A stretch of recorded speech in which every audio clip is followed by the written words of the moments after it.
Welcome all of you in Aapka এডুমন্ত্র।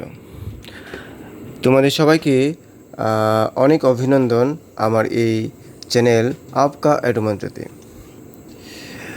Today I am going to discuss a topic from NCERT class 10.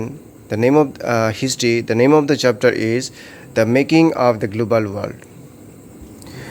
Actually, today's topic is the Great Depression.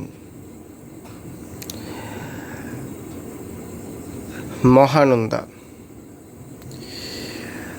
ভিডিওটি শুরু করার আগে আমি একটি কথা বলতে চাই, যদি তোমাদের এই ভিডিওটি পছন্দ হয় আর এরকম বাংলায় ডিসকাশন তোমাদের আরও ভিডিও চাই, তাহলে আমার চ্যানেলটিকে সাবস্ক্রাইব করবে এবং লাইক করো প্লিজ, এবং শেয়ার করতে ভুলবে না। তাহলে চলো ভিডিওটি শুরু করা যাক। The great depression began around 1929 and lasted till the mid-1930s. এই মহানন্দা মিন্স গ্রেট ডিপ্রেশন 1929 সালের আশেপাশে শুরু হয় এবং 1930 এর দশকের মধ্যভাগ পর্যন্ত এটা স্থায়ী ছিল। During this period, most parts of the world experienced catastrophic declines in production, employment, incomes, and trade. এই সময়কালে বিশ্বের অধিকাংশ অংশে উৎপাদন, চাকরি, আয় এবং বাণিজ্যে সর্বনাশা পতন দেখা যায়। The exact timing and impact of the depression varied across countries. এবং এই পতনের সময় এবং প্রভাব সব দেশে একই রকম ছিল না।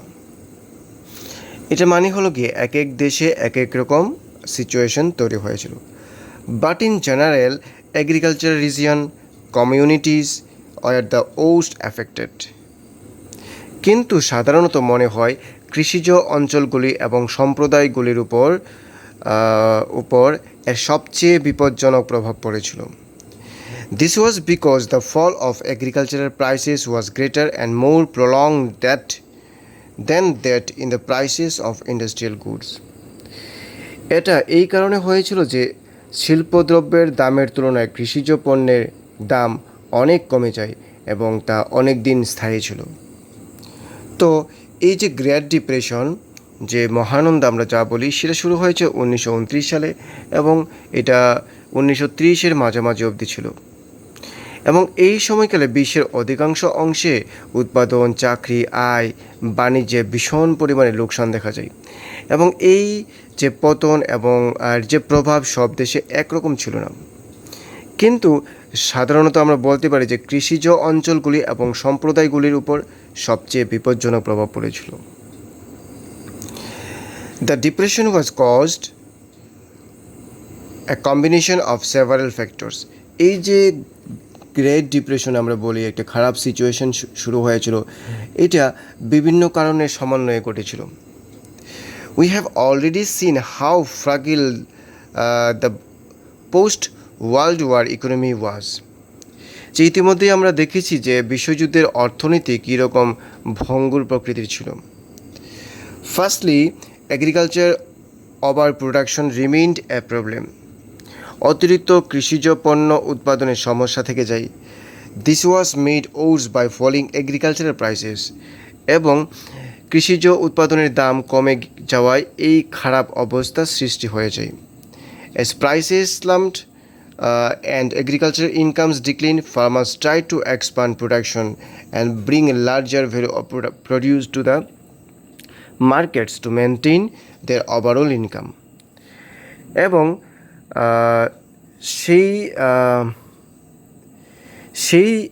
যেই দাম কমে যায় এবং কৃষিজ আয় নেমে যায়, কৃষকরা উৎপাদন বাড়াবার চেষ্টা করে এবং তাদের সার্বিক আয় বজায় রাখার জন্য বিশাল পরিমাণে উৎপাদন বাজারে নিয়ে আসে। This worsened in the markets, pushing down prices even further. Farm produce routed for a lack of buyers. তো বাজারে এই অত্যধিক সরবরাহ কৃষিপণ্যের দামকে আরও কমিয়ে দেয়। Secondly, in the mid 1920s, many countries financed their investment through loans from the US. Secondly আমরা বলতে পারি যে 1920 দশকের মধ্যভাগে অনেক দেশ আমেরিকা থেকে ঋণ নেওয়ার মাধ্যমে টাকা লগ্নি করে। While it was often extremely easy to raise loans in the US when the going was good, US overseas leaders panicked at the first sign of the trouble.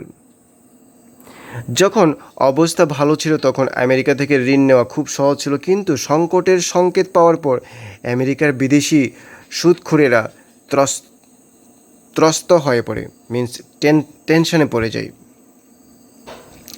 In the first half of the 1928, US overseas loans announced to over $1 billion. 1928 প্রথম ভাগে বিদেশে আমেরিকার ঋণ $1 ছিল। A year later it was 1/4 of the amount.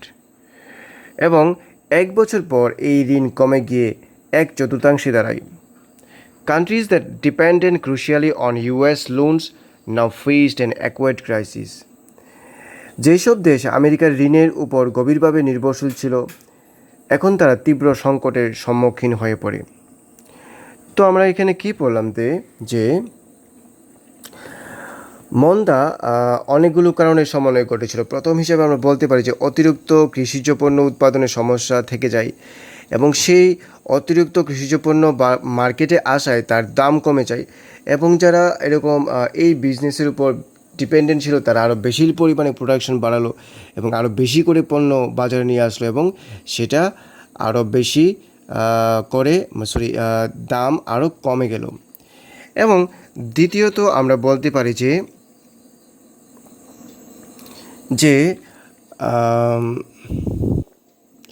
1920 দশকে মধ্যভাগে অনেক দেশ America থেকে ঋণ নেওয়ার মাধ্যমে টাকা লগ্নি করে, এবং 1928 প্রথম ভাগে বিদেশি আমেরিকার ঋণ $1 ছিল, এবং এক বছর পরেই তা 1/4 দাঁড়িয়ে যায়। আর যেই সব দেশ আমেরিকার ঋণের উপর গভীরভাবে নির্ভরশীল ছিল তারা তীব্র সংকটের সম্মুখীন হয়ে পড়ে। Withdrawal of US loans affected much of the rest of the world, though in different ways. যদিও সব দেশ একরকম প্রভাব পড়েনি, কিন্তু আমেরিকার ঋণ প্রত্যাহারের ফলে অবশিষ্ট দেশগুলোতে এক প্রচণ্ড প্রভাব পড়ে। In Europe, it led to the failure of some major banks and the collapse of currencies such as British pound sterling. এর ফলে ইউরোপে কিছু বড় বড় ব্যাংকের পতন ঘটে যায়, এবং ব্রিটিশ পাউন্ড স্টার্লিং এর মতো মুদ্রাগুলোর ধস নামে, মানে তার ভ্যালু কমতে থাকে।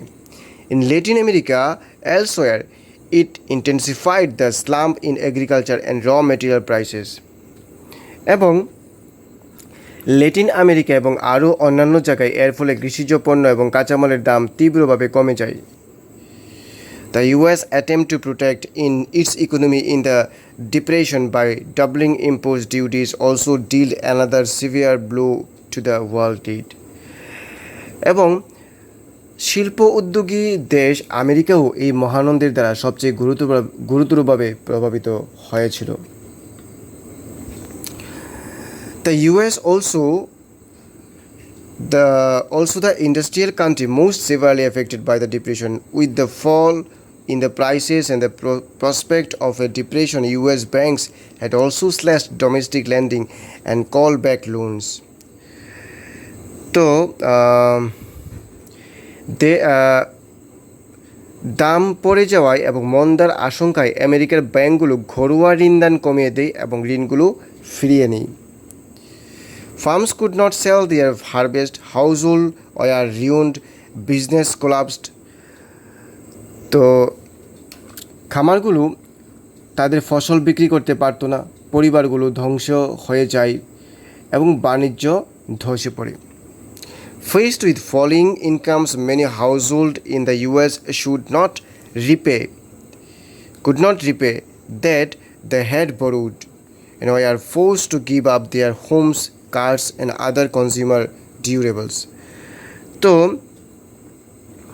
আয় কমে যাওয়ায় আমেরিকার অনেক পরিমাণ ঋণ ফেরত দিতে পারেনি এবং তাদের ঘর বাড়ি, গাড়ি এবং অন্য অনেক জিনিস ছেড়ে দিতে বাধ্য হয়।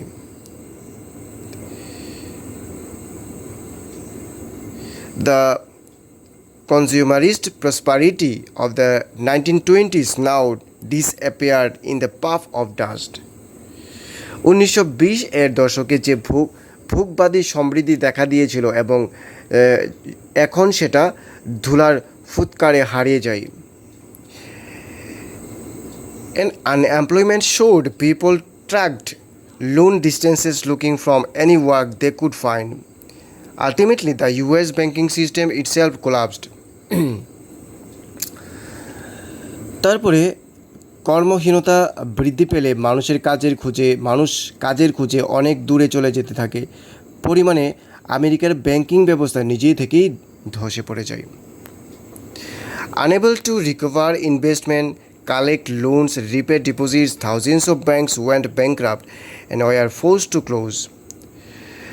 তো লগ্নি মিনস যে টাকাগুলা ঋণ দিয়েছিল সেগুলো পুনরুদ্ধার, ঋণ সংগ্রহ এবং আমানতকারীদের আমানত ফিরিয়ে দিতে অক্ষমতার কারণে হাজার হাজার ব্যাংক দেউলিয়া হয়ে পড়ে এবং বন্ধ করে দিতে বাধ্য হয়।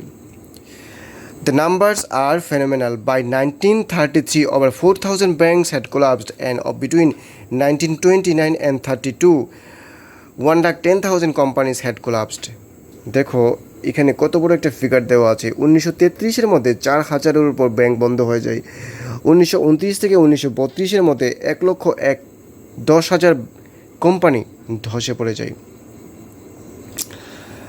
By 1935, a modest economic recovery was underway in most industrial countries, but the Great Depression, wider effects on society, politics, international relations, and on people's mind proved more enduring.